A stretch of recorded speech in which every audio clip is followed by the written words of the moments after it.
Sedulur, pernahkah kalian merasa ada sesuatu yang berbeda menjelang pergantian tahun ini? Ada kegelisahan yang tidak bisa dijelaskan, ada pertanda-pertanda yang mulai bermunculan di sekitar kita? Ternyata, bukan hanya perasaan kalian saja. Leluhur kita yang bijaksana, Prabu Jayabaya, sudah meramalkan apa yang akan terjadi di pergantian tahun 2025 menuju 2026. Dan yang lebih mencengangkan lagi, ramalan beliau yang dibuat ratusan tahun silam kini mulai menampakkan tanda-tandanya. Hati-hati sedulur, jangan sampai kita lengah dan tidak mempersiapkan diri. Karena pergantian tahun ini bukan pergantian tahun biasa. Ada rahasia besar yang perlu kita ketahui. Ada peringatan yang harus kita pahami. Dan ada langkah-langkah yang wajib kita lakukan untuk melindungi diri dan keluarga kita. Assalamualaikum warahmatullahi wabarakatuh.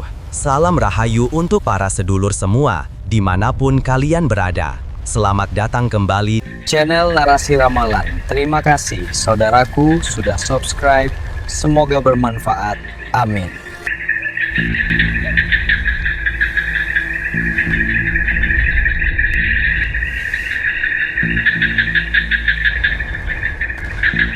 Tempat kita bersama-sama mengulik rahasia, takdir, jodoh, rezeki, dan kehidupan spiritual berdasarkan kearifan leluhur Jawa.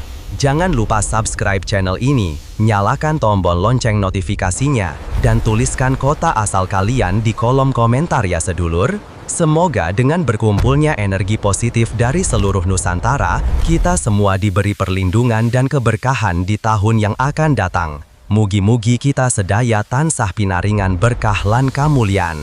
Pengantar konteks. Sedulur semua, Prabu Jayabaya bukanlah sosok sembarangan dalam sejarah leluhur kita.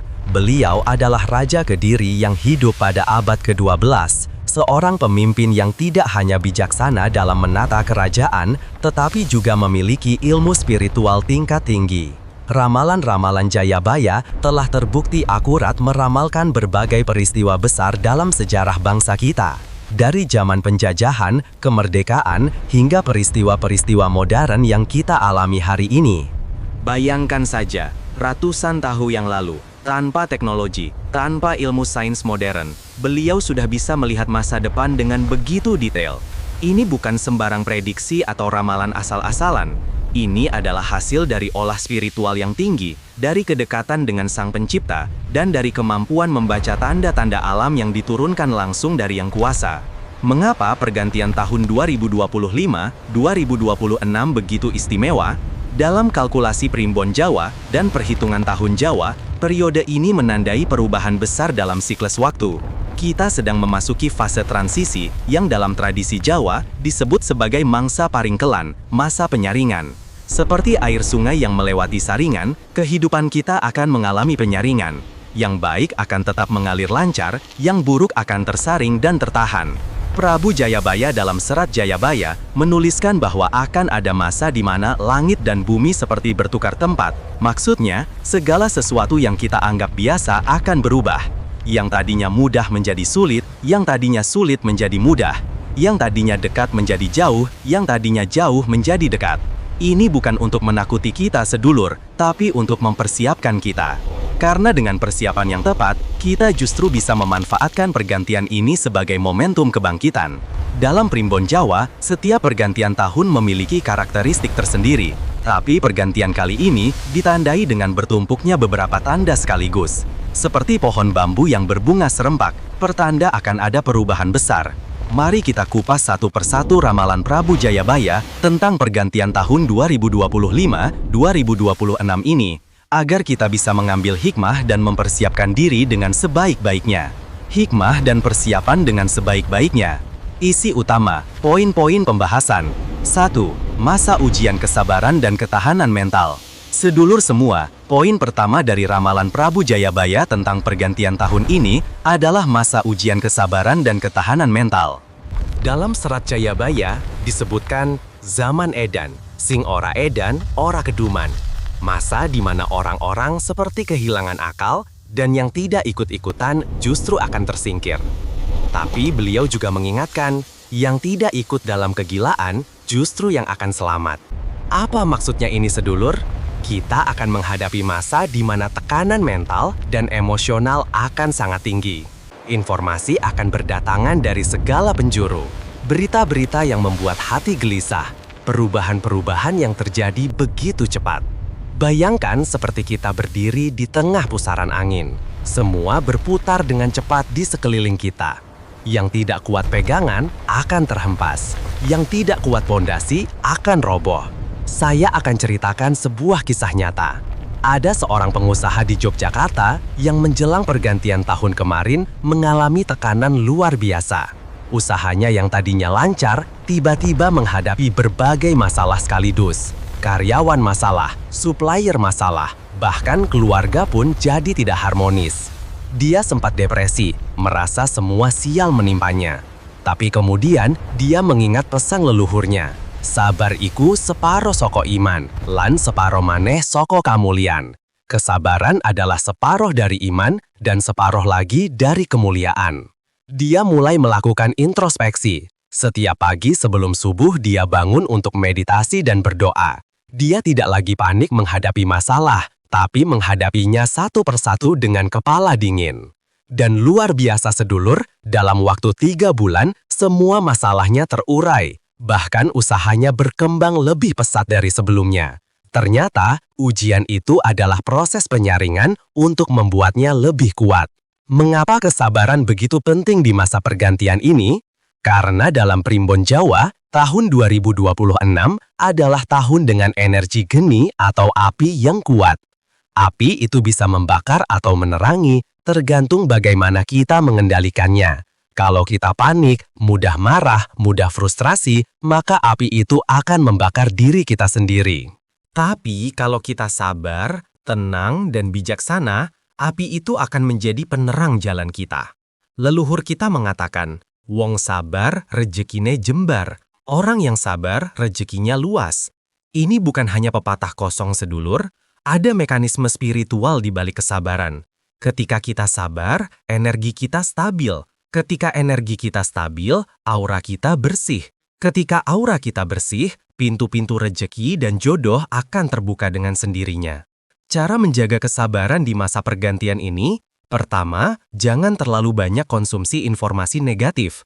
Filter apa yang masuk ke pikiran kita. Kedua, perbanyak tirakat, olah spiritual seperti puasa, zikir, atau meditasi, sesuai keyakinan masing-masing. Ketiga, jaga silaturahmi dengan orang-orang yang membawa energi positif. Dan yang paling penting, selalu ingat bahwa setiap ujian pasti ada akhirnya. Dan setelah kesulitan, pasti ada kemudahan. 2. Perpecahan dan pentingnya menjaga persatuan. Sedulur semua, ramalan kedua yang sangat penting dari Prabu Jayabaya adalah tentang perpecahan. Beliau menulis, akeh wong pinter nanging ora wicaksono, akeh wong sugih nanging ora mulya. Banyak orang pintar tapi tidak bijaksana, banyak orang kaya tapi tidak mulia. Nah, ini akan menciptakan konflik dan perpecahan di mana-mana. Di pergantian tahun 2025-2026 ini, kita akan melihat banyak perpecahan. Perpecahan dalam keluarga karena perbedaan pandangan, perpecahan dalam masyarakat karena perbedaan kepentingan, perpecahan dalam bisnis karena perbedaan visi, bahkan perpecahan dalam diri sendiri, antara apa yang kita inginkan dengan apa yang harus kita lakukan. Mengapa ini terjadi? Dalam perhitungan Primbon, pergantian tahun ini memiliki neptu yang tidak seimbang, seperti kuda yang berjalan dengan kaki yang panjangnya berbeda-beda. Jalannya akan tersendat dan goyang.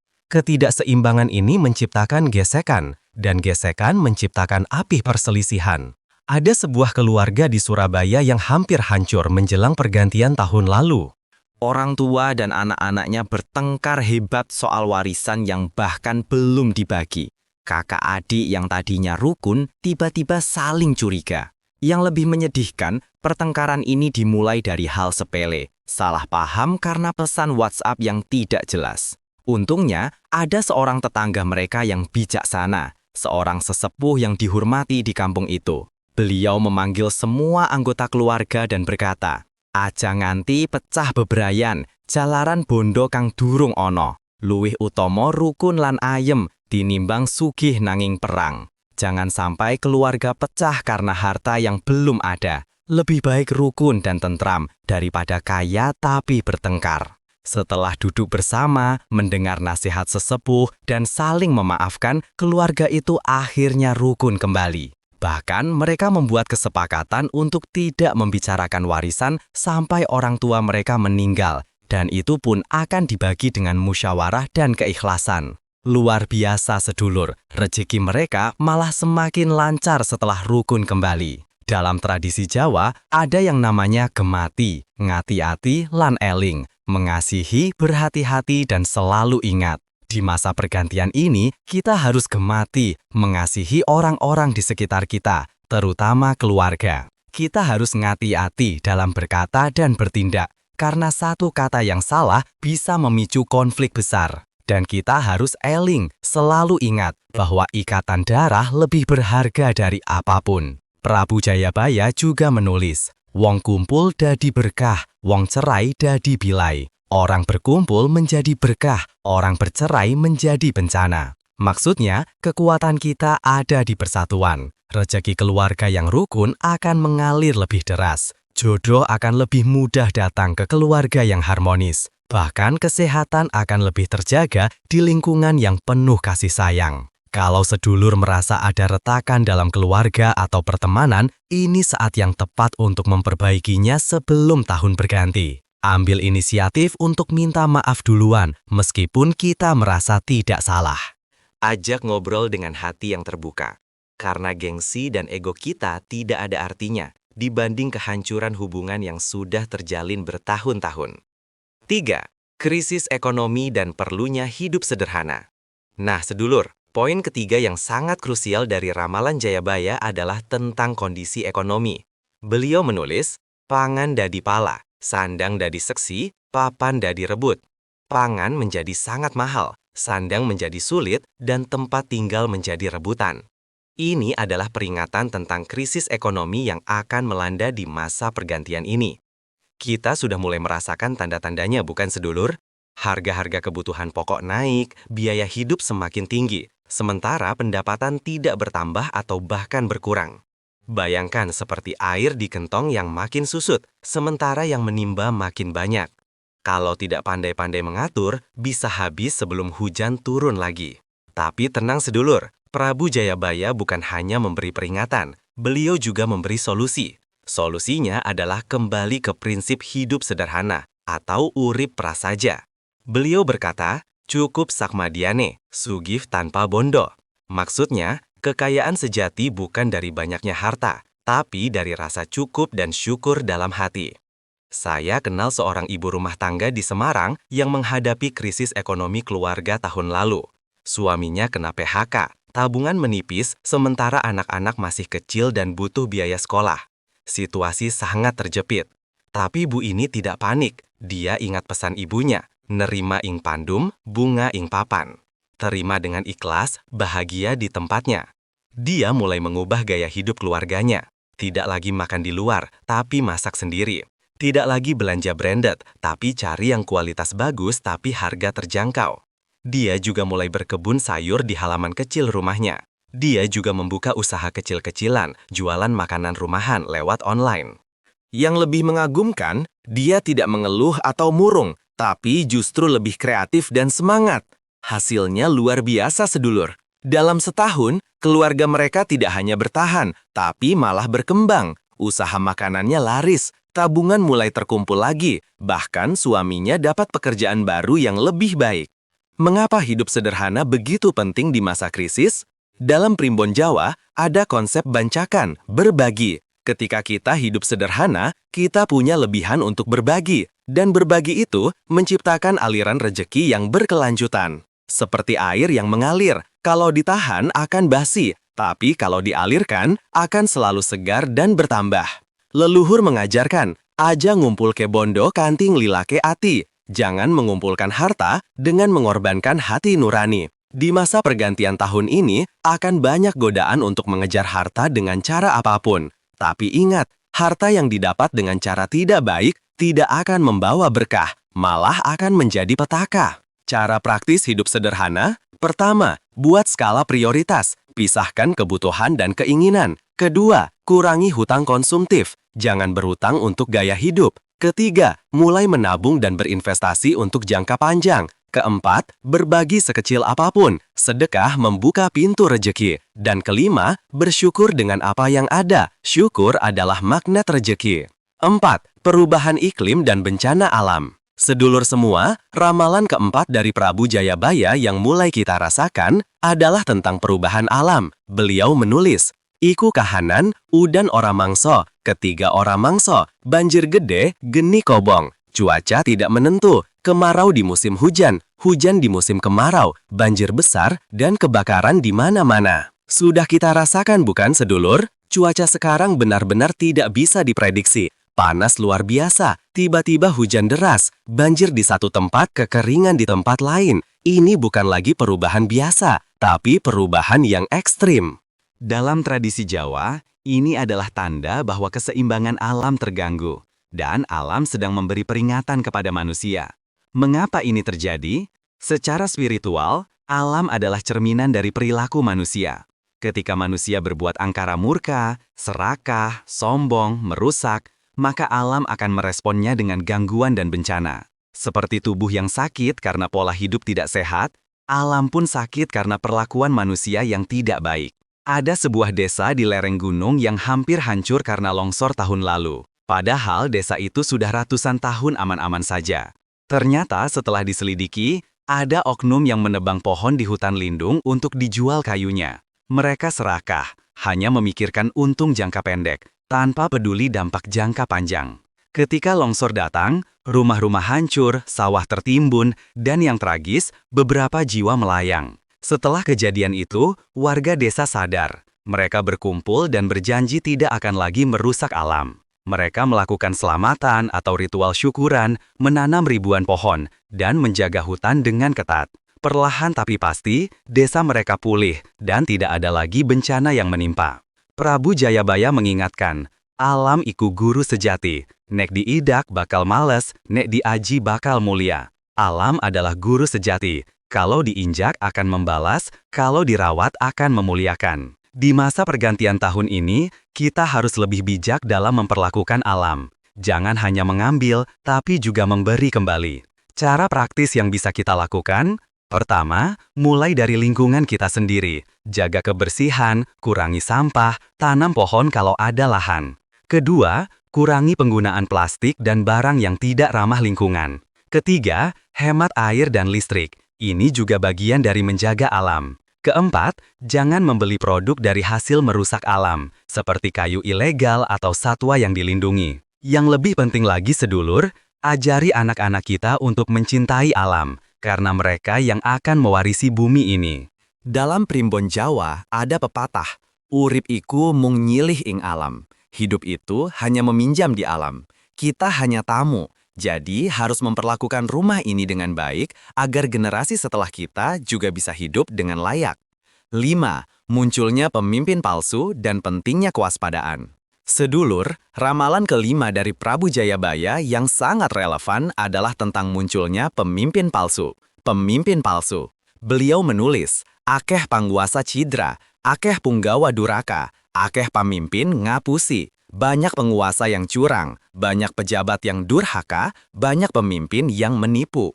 Di masa pergantian tahun 2025-2026 ini, kita akan melihat banyak orang yang mengaku bisa memberikan solusi, mengaku punya jalan pintas menuju kesuksesan, mengaku punya ilmu atau kekuatan tertentu. Hati-hati sedulur, tidak semua yang berkilau itu emas, tidak semua yang manis itu madu. Bayangkan seperti di pasar malam, ada banyak pedagang yang berteriak-teriak menawarkan barang, ada yang asli, ada yang palsu. Kalau kita tidak jeli, kita bisa tertipu membeli barang palsu dengan harga barang asli. Begitu juga dengan pemimpin, guru spiritual atau siapapun yang kita ikuti. Kita harus bisa membedakan mana yang tulus, mana yang hanya mencari keuntungan. Saya mengenal seseorang di Jakarta yang hampir kehilangan semua hartanya karena mengikuti guru spiritual palsu. Guru ini mengaku bisa menggandakan uang dengan ritual tertentu. Dia diminta menyerahkan uang puluhan juta dengan janji akan kembali berlipat ganda. Tergiur dengan janji manis, orang ini menyerahkan hampir seluruh tabungannya. Sebulan kemudian, si guru menghilang tanpa jejak. Hancur, tentu saja. Tapi dari kejadian itu, dia belajar pelajaran berharga. Dia ingat pesan neneknya, rejeki iku ora ono sing dadakan, kabeh kudu nganggo usaha lan dongo. Rejeki itu tidak ada yang mendadak, semua harus dengan usaha dan doa. Tidak ada jalan pintas yang halal dalam mencari rejeki. Semua butuh proses, kerja keras, dan yang terpenting, cara yang benar. Mengapa banyak pemimpin palsu muncul di masa ini? Karena banyak orang yang sedang dalam kondisi tertekan, butuh harapan, butuh pegangan. Kondisi inilah yang dimanfaatkan oleh oknum-oknum yang tidak bertanggung jawab. Mereka menawarkan solusi instan, janji-janji manis, dan iming-iming yang menggiurkan. Cara membedakan pemimpin sejati dan palsu, pertama, lihat konsistensinya. Pemimpin sejati konsisten antara ucapan dan tindakan. Kedua, lihat tujuannya. Apakah untuk kepentingan bersama atau pribadi? Ketiga, lihat efeknya. Apakah membawa kebaikan atau malah masalah? Keempat, gunakan akal sehat. Jangan mudah tergiur janji yang terlalu bagus untuk jadi kenyataan. Dalam tradisi Jawa, ada konsep ngelmu sejati kudu ana bukti. Ilmu sejati harus ada buktinya. Jangan hanya percaya kata-kata, tapi lihat juga kenyataannya. Jangan mudah percaya testimoni yang bisa saja dibuat-buat. Dan yang penting, selalu kembali ke nilai-nilai luhur yang diajarkan leluhur, jujur, rendah hati, dan mengutamakan kebaikan bersama. Prabu Jayabaya juga mengingatkan, sing benar ora usah rame, sing salah malah ngeyel. Yang benar tidak perlu rame, yang salah malah ngotot. Pemimpin sejati tidak perlu promosi besar-besaran, tidak perlu janji-janji muluk. Mereka berbicara lewat karya nyata, lewat pengabdian, lewat ketulusan hati. 6. Pentingnya kembali ke nilai spiritual. Sedulur semua, poin ke-6 yang sangat penting dari ramalan Prabu Jayabaya adalah tentang kembali ke nilai-nilai spiritual. Beliau menulis, durung ono kang bisa ngilangi kasusahan, kajobo manut lan eling marang Gusti. Belum ada yang bisa menghilangkan kesusahan kecuali patuh dan ingat kepada Tuhan. Di tengah semua ramalan yang terkesan menakutkan ini, Prabu Jayabaya memberikan harapan. Harapan itu terletak pada kekuatan spiritual, pada kedekatan kita dengan Sang Pencipta, pada keimanan yang kuat. Ini adalah benteng terkuat kita menghadapi segala ujian dan cobaan. Mengapa spiritualitas begitu penting? Karena semua yang terjadi di dunia fisik sesungguhnya berakar dari dunia spiritual. Rejeki yang lancar berasal dari energi positif yang kita pancarkan. Jodoh yang baik datang karena aura kita yang bersih. Kesehatan terjaga karena pikiran dan hati yang tenang. Semua saling terhubung sedulur. Ada kisah inspiratif dari seorang bapak di Malang yang mengalami kebangkrutan usaha total. Dia kehilangan semua yang dia miliki, rumah, mobil, bahkan kepercayaan dari orang-orang terdekat. Dalam kondisi terpuruk itu, dia sempat putus asa dan berpikir untuk mengakhiri hidupnya. Tapi, di malam yang paling gelap itu, dia ingat ajaran ayahnya yang sudah meninggal. Ayahnya dulu sering berkata, urip iku pilihan, bisa milih nyerah utawa bangkit. Nanging, siji sing mesti, Gusti Allah ora bakal ninggal hambane sing tansah eling. Hidup itu pilihan, bisa memilih menyerah atau bangkit. Tapi, satu yang pasti, Allah tidak akan meninggalkan hambanya yang selalu mengingat. Kalimat itu menyadarkannya.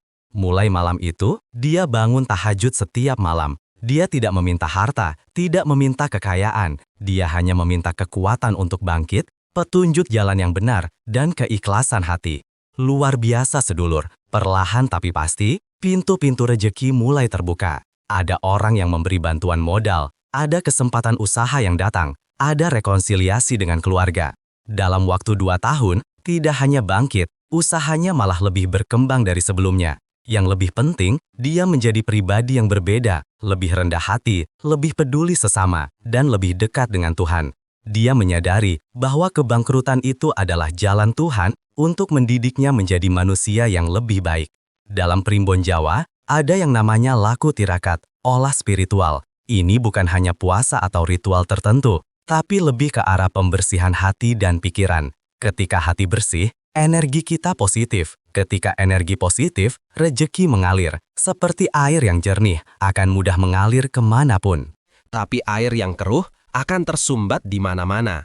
Cara praktis meningkatkan spiritualitas: pertama, sisihkan waktu untuk beribadah dan bermunajat, pagi dan malam, meskipun hanya 10-15 menit. Kedua, baca dan renungkan kitab suci atau ajaran agama masing-masing. Ketiga, jaga lisan, hindari gibah, fitnah, dan ucapan negatif. Keempat, perbanyak sedekah. Tidak harus banyak, yang penting rutin dan ikhlas. Kelima, jaga hubungan baik dengan sesama, karena surga di telapak kaki ibu, tapi neraka juga di lisan kita. Prabu Jayabaya menulis, zaman emas bakal teka, nanging mung kanggo wong sing teguh iman. Zaman keemasan akan datang, tapi hanya untuk orang yang teguh imannya. Artinya, setelah masa ujian di pergantian tahun ini, akan ada masa kejayaan. Tapi, yang bisa merasakannya hanya mereka yang bertahan, yang tidak kehilangan pegangan spiritual, yang tetap eling lan waspodo. 7. Tanda-tanda yang sudah muncul dan cara menghadapinya. Nah sedulur, poin ketujuh atau terakhir yang tidak kalah penting adalah tentang tanda-tanda yang sudah mulai muncul dan bagaimana cara kita menghadapinya. Prabu Jayabaya memberikan beberapa petunjuk konkret tentang tanda-tanda menjelang masa pergantian besar ini. Beliau menyebutkan, yen wis ono wong pinter nanging ora duwe ati nurani, wong sugih nanging pelit, wong pangkat nanging serakah, iku tandane zaman wis beneh. Kalau sudah ada orang pintar tapi tidak punya hati nurani, orang kaya tapi pelit, orang berpangkat tapi serakah, itu tandanya zaman sudah berubah. Coba kita lihat sekeliling kita sedulur, bukankah tanda-tanda ini sudah sangat jelas? Media sosial dipenuhi perdebatan yang tidak produktif, berita-berita yang bikin resah di mana-mana. Orang-orang lebih suka pamer daripada berbagi, hubungan keluarga renggang karena kesibukan masing-masing. Ini semua adalah tanda-tanda yang disebutkan Prabu Jayabaya ratusan tahun lalu. Tanda lainnya adalah akeh wong lali asal-usule, banyak orang lupa asal-usulnya. Maksudnya, lupa pada akar budaya, lupa pada nilai-nilai leluhur, lupa pada orang tua dan keluarga yang sudah berjasa. Mereka lebih bangga dengan gaya hidup modern yang serba instan, tapi melupakan kearifan lokal yang justru bisa menjadi penyelamat. Saya punya teman di Bandung yang sempat mengalami ini. Setelah sukses di Jakarta, dia malu mengakui kampung halamannya. Malu dengan orang tuanya yang petani sederhana. Dia jarang pulang, jarang menghubungi keluarga. Tapi anehnya, semakin dia menjauh dari akarnya, semakin banyak masalah yang datang. Usahanya stockade, kesehatannya menurun, bahkan rumah tangganya mulai goyah. Sampai suatu ketika, dia sakit parah dan harus istirahat total. Di masa istirahat itulah dia pulang kampung. Dia disambut hangat oleh orang tuanya yang tidak pernah menyimpan dendam. Ibunya merawatnya dengan penuh kasih sayang. Ayahnya mendoakannya setiap hari. Dan luar biasa sedulur, dalam suasana yang sederhana itu, dia menemukan kedamaian yang selama ini dia cari di hiruk-pikuk kota besar. Setelah sembuh, dia berubah total. Dia mulai rajin pulang kampung. Assalamualaikum warahmatullahi wabarakatuh. Alhamdulillah, syukron kasir kepada teman-teman subscriber, khususnya ramalan ini. Saya berada di desa pedalaman di mana anak cucu daripada keturunan Jayabaya. Kondisinya seperti ini. Dan di sini kucing hitam mulus turun-temurun masih ada sejak zaman Jayabaya. Nah ini ya, kucing hitam mulus. Jadi ramalan Jayabaya itu ada, pasti nyata.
Hah?